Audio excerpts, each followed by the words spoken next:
Bonjour tout le monde et bienvenue dans cette nouvelle vidéo, un tutoriel pour vous parler encore une fois de NMM. NMM, une technique de peinture pour peindre du métal non métallique, ça veut dire peindre du métal sans utiliser de pigments métalliques, donc les peintures qui ont comme ça des sortes de paillettes qui font des reflets d'elles-mêmes, etc.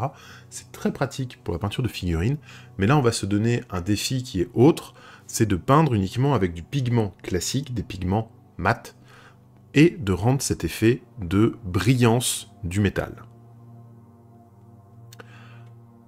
Pour le NMM, non métallique métal en anglais, ou le métal non métallique en français, MNM, je vous dis le ne, voilà, ça passe. On va s'inspirer à la fois des peintures, des grands classiques de la peinture, puisqu'il n'avait pas de pigments métalliques pour représenter les armes, les armures, etc. Allez voir ce qui se fait dans l'art sur toute l'histoire de la peinture, comment sont interprétés les éléments métalliques en couleur. C'est très intéressant de voir au fil des périodes comment on a réinterprété les métaux et tout. Et moi, je m'inspire toujours beaucoup de bandes dessinées, mangas, comics, BD franco-belges, etc. Puisque ce sont des dessinateurs, des peintres, etc. qui ont dû aussi interpréter comme ça la réflexion des métaux sur papier. C'est très intéressant de voir de quelle façon ils vont simplifier, synthétiser et donner une vision graphique du métal, on comprend tout de suite que c'est du métal. Voilà. Quand vous lisez un Batman, quand il lance un batarang en métal, même s'il est tout noir, il y a un effet de brillance qui est dessiné, vous comprenez qu'il est acéré, qu'il est en métal et que ça va faire mal. Voilà. Les armures des chevaliers du Zodiac, même si elles sont rose, bleu, jaune, vert, vous comprenez qu'elles sont en métal, que c'est du métal coloré, du métal teinté, il y a des réflexions, etc. Et même dans le manga papier en noir et blanc, on comprend les reflets, les ombres et tout. Donc, inspirez-vous de ceux qui ont déjà galéré à faire ces représentations. Ça permet vraiment de voir un peu comment les gens pensent la réflexion et observer beaucoup. N'hésitez pas à prendre un couteau à côté de vous, hein, même un couteau de cuisine, et à le regarder comme ça sous la lumière pour voir un peu comment placer vos ombres et lumières quand vous peignez une figurine. Dans ce tutoriel, on va s'attarder sur les boucliers qui sont là. Voilà.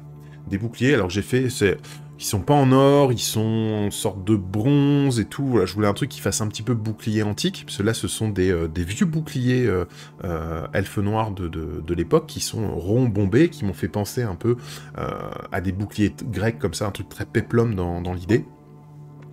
Donc là, on va faire un bouclier très jaune, très doré, un petit peu patiné, voire beaucoup sur certains, mais là on va être voilà, sur quelque chose de très jaune. Voilà.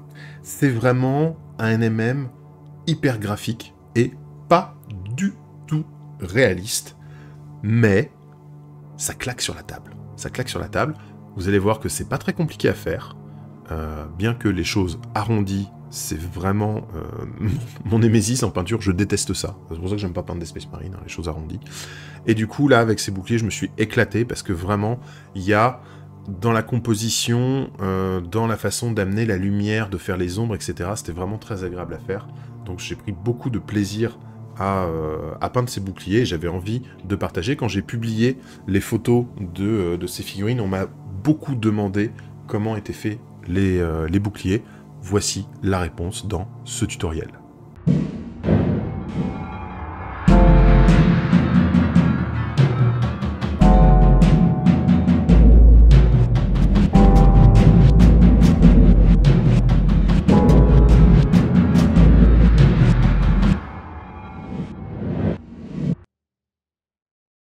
Alors c'est assez rare que j'utilise l'aérographe, surtout dans un tuto, mais là bon, le bouclier bombé et tout, machin, comme dit, hein, les choses arrondies, c'est ma némésis, donc j'avais pas trop envie de le faire au pinceau, c'est entièrement faisable au pinceau.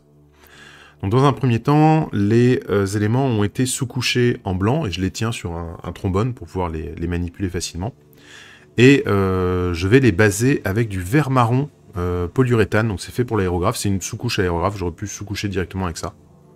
Mais c'était sous-couché en même temps que d'autres figurines en blanc, donc voilà.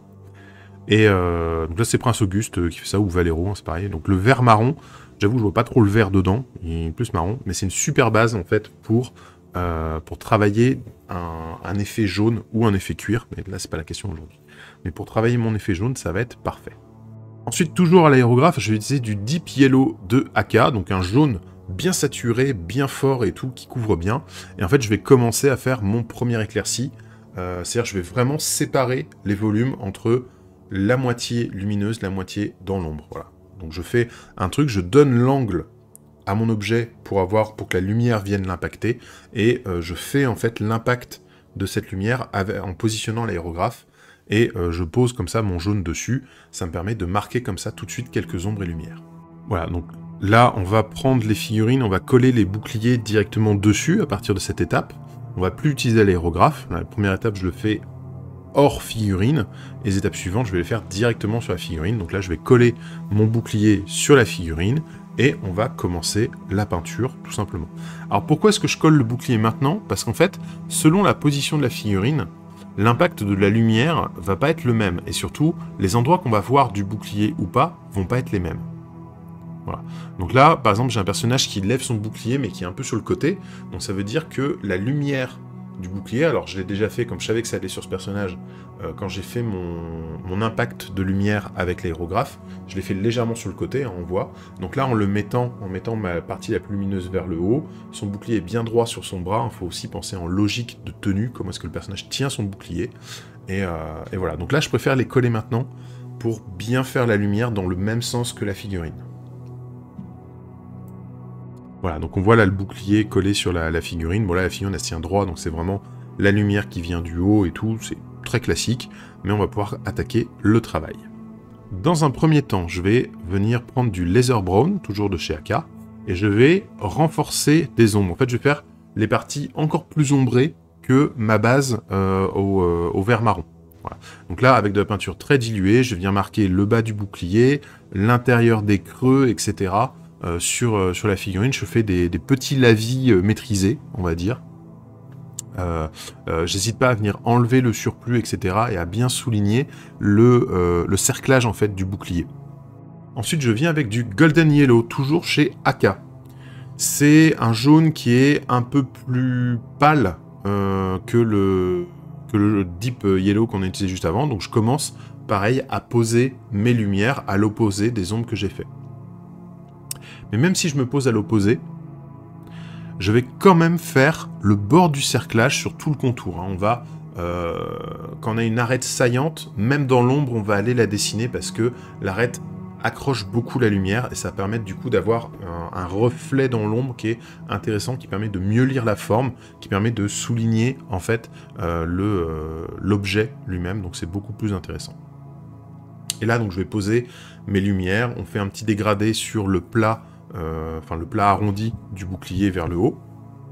Je fais bien mes arêtes et les petits volumes du bouclier, je vais commencer à les éclaircir avec ce Golden Yellow.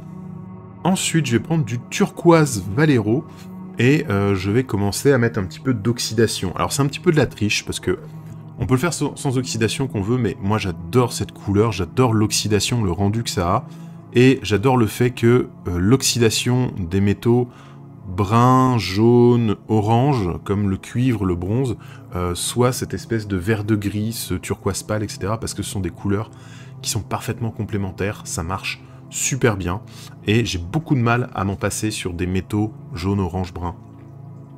Voilà, donc là, je pose un petit peu de turquoise très dilué. On va faire des passages dilués pour l'instant pour aller vraiment dans les creux. Et je peux même simuler des coulures s'il y a des endroits où ça reste bien droit et tout. Je peux simuler quelques petites coulures comme ça en faisant des lignes très très fines, bien droites. Et surtout avoir des endroits où ça pourrait s'accumuler. Faut imaginer si ça coule, où est-ce que l'eau reste s'accumuler avant de couler. Donc par exemple, l'intérieur de la mâchoire du bas là, du lion, l'intérieur de ces petites crêtes de sa crinière, et le petit rebord qu'il y a entre l'arrondi et le cerclage. Voilà. Et je vais même repasser avec du turquoise moins dilué pour refaire bien ce cerclage, pour vraiment que le souligner, faire un cerne presque noir en fait, comme ça. Alors pour ce turquoise, j'utilise plusieurs turquoises différents. Là, j'ai un turquoise Game Color de Valero qui est plus clair, donc on a un rendu qui est un petit peu plus pastel. Alors que là, dans l'exemple, j'ai utilisé un turquoise Prince Auguste, c'est Valero, c'est le même, c'est le 966, qui est pas de la gamme Color, et du coup, qui est un petit peu différent, qui est plus foncé. Donc ça donne un rendu plus graphique, plus défini, plus contrasté. À vous de voir ce que vous préférez. Ensuite, je vais venir avec du Deep Brown de AK, et là, on va apporter un petit peu de chaleur au bouclier. Donc cette étape, je la fais après le turquoise, parce que le turquoise apporte beaucoup de froid dans mon bouclier, et du coup là en faisant des glacis, juste des glacis, vraiment des filtres très doux, très fins, et en faisant juste quelques glacis comme ça, je réchauffe mon bouclier pour avoir un effet plus doré en fait, plus chaud. Ensuite je viens avec un pinceau très fin, avec du Ice Yellow, et là je vais augmenter mes lumières en travaillant vraiment par tout petits points. Il faut que ce soit tout petit. Voilà, donc je vais rajouter des petits points sur les volumes de la sculpture. Je vais faire les arêtes de mon bouclier, le cerclage, etc. Et je vais essayer de faire les yeux aussi qui sont à l'intérieur de la sculpture, même si à l'intérieur, le fait d'avoir un point de lumière éclatant à l'intérieur d'une zone d'ombre, ça marche très bien en termes de reflets pour simuler du métallique. Ensuite, je reviens avec mon Deep Yellow et je vais nettoyer un petit peu tout ça en fait. Je vais adoucir mes transitions en faisant des glacis successifs. Je peux repasser, justement, si j'ai des lumières qui sont un peu trop fortes, je peux repasser comme ça dans mes lumières pour les jaunir, pour que ce soit moins pâle. Voilà, rapporter de la chaleur un petit peu dans le truc. Donc voilà, travailler mes transitions, etc. Ça permet d'avoir un rendu plus doux, plus velouté. Moi j'aime bien ce truc quand on fait du NMM au pinceau, en fait, de retrouver ce côté velouté à travers plusieurs fondus successifs comme ça. Donc voilà, donc le fait de repasser avec le Deep Yellow qui est ma seconde couleur de base, ça permet d'uniformiser un petit peu les trucs, de nettoyer les petits accidents, etc. Et enfin, je viens avec du blanc. Donc là, c'est du White AK, mais n'importe quel blanc fera l'affaire. Et là, je vais souligner les arêtes sur le haut du bouclier et à l'opposé tout en bas, mais je ne vais pas faire les côtés. Et on va faire des petits points de lumière sur les éléments un petit peu en volume qui vont refléter le plus la lumière. Voilà. Et après, avec du blanc dilué et un pinceau très fin, je vais venir rajouter quelques petites rayures, quelques petits impacts. Donc je fais des tout petits traits, tout petites lignes, des petits points. Au niveau du bord du bouclier, je peux faire des lignes à 90 degrés du contour du bouclier et rajouter comme ça un petit peu d'impact, un petit peu d'usure. Ça permet encore une fois de masquer peut-être des fondus qui seraient pas super propres. Ça permet d'affiner un petit peu la texture, tu vois, s'il y a des zones où finalement les passages ont fait un petit peu des pâtés ou des choses comme ça, bah hop, tu peux rattraper en faisant quelques petits weathering, voilà, faire du cache misering. Donc voilà, c'est le moment vraiment de fignoler, donc on pose les reflets. En fait, c'est ça, c'est qu'il faut que les reflets soient avec la peinture opaque, donc presque pas diluée, alors que les rayures, etc., on les fait avec de la peinture très diluée, donc ça n'a pas tout à fait le même rendu, et ils se lisent différemment sur la pièce. Et voilà les figurines terminées. Alors, il va y avoir des variations d'un bouclier à l'autre. Certains vont être plus orangés, certains vont être beaucoup plus bleus, beaucoup plus sombres, plus jaunes, etc. Donc il y a vraiment des petites variations dans le truc, mais globalement, c'est la même utilisation. Alors je suis particulièrement fier de celui-là, le rond plat, j'aime vraiment beaucoup. Le rond sans aucune icône dessus. Donc voilà, il y a plus ou moins d'usure, plus ou moins de turquoise, etc. Mais vous voyez, le principe, surtout sur un rond comme ça, c'est on va avoir une lumière très forte sur le dessus. On a une petite contre-lumière qui vient en dessous, comme ça, complétée. Sur des surfaces rondes, je trouve toujours ça un petit peu plus compliqué, non seulement parce que j'aime pas appliquer sur des surfaces rondes, hein, comme des épaulières de Space Marine, etc. Je trouve que la peinture est galère à appliquer pour bien positionner le pinceau et tout. Mais en plus, là, pour le NMM, c'est un petit peu plus complexe pour les fondus, etc. Donc voilà, donc la grosse différence avec le tuto NMM acier sur les épées que j'ai déjà fait, que vous pouvez retrouver sur la chaîne, c'est que là on n'est pas sur du plat, on n'a pas les arêtes et les angles de la lame qu'on peut se servir, etc. Donc vraiment, on est plus sur du dégradé, plus sur du fondu, sur la position du pinceau, etc. Mais c'est quelque chose de très plaisant. Encore une fois, c'est un rendu graphique. Moi, c'est le genre de rendu que j'aime bien. Peut-être que c'est pas le rendu que vous cherchez, que vous attendez. C'est peut-être pas ce qu'il y a de plus réaliste. En même temps, si vous suivez les conseils de cette vidéo, vous pouvez pousser encore plus loin en réfléchissant la pose de la lumière, la pose des ombres, etc. Mais les conseils sur les fondus, sur les impacts, etc. sont les mêmes, que vous essayez d'aller plus loin ou pas. Voilà. Mais voilà, moi c'est un genre de rendu comme ça très graphique que j'aime beaucoup. Mais effectivement, on pourrait aller plus loin pour pousser un rendu plus réaliste avec une vraie réflexion des métaux, etc. N'hésitez pas à me dire en commentaire si ce résultat vous plaît ou non. Et peut-être qu'on parlera encore un peu plus de peinture non métallique, de NMM plus ou moins poussé, de focale de lumière impactante, de choses comme ça. Voilà. J'espère que cette vidéo vous aura plu et qu'elle vous sera utile, que vous saurez retranscrire les conseils et astuces que vous y avez vus pour vos propres figurines et décors. Vous pouvez évidemment participer à la vie de la chaîne et l'aider en likant, commentant et partageant cette vidéo. N'oubliez pas qu'il y a le Facebook, l'Instagram et le site internet gregoric.com que vous pouvez aussi partager et sur lequel vous pouvez retrouver beaucoup de ressources, de figurines peintes, d'astuces de jeux, etc., etc. Vous pouvez aussi aider la chaîne en participant au Tipeee. Le lien est dans la description de chaque vidéo et tout l'argent récolté via le Tipeee est investi pour l'amélioration de la chaîne, que ce soit de l'achat de matériel audiovisuel, micro, caméra, barre mémoire pour l'ordinateur ou quoi, ou que ce soit du matériel à tester sur la chaîne, boîte de peinture, test de jeu, livre de règles, et que sais-je encore.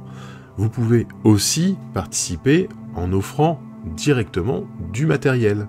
N'hésitez pas à me contacter en MP si vous avez des figurines, des décors, des jeux entiers dont vous ne savez pas quoi faire et qui pourraient trouver leur place sur la chaîne.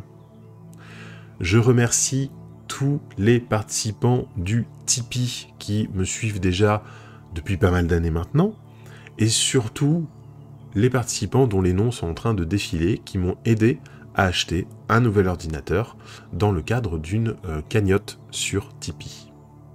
Merci beaucoup, la chaîne continue et j'espère proposera de plus en plus de contenu et du contenu qui sera de mieux en mieux. Tout ça, c'est grâce à vous. Pour plus de contenu, et du contenu exclusif ou du contenu en avance, vous pouvez aussi vous abonner au Patreon. Selon le niveau de Patreon choisi, vous aurez accès à des vidéos en avance. Les tutos qui sortent hebdomadairement sur YouTube sont d'abord présentés sur le Patreon.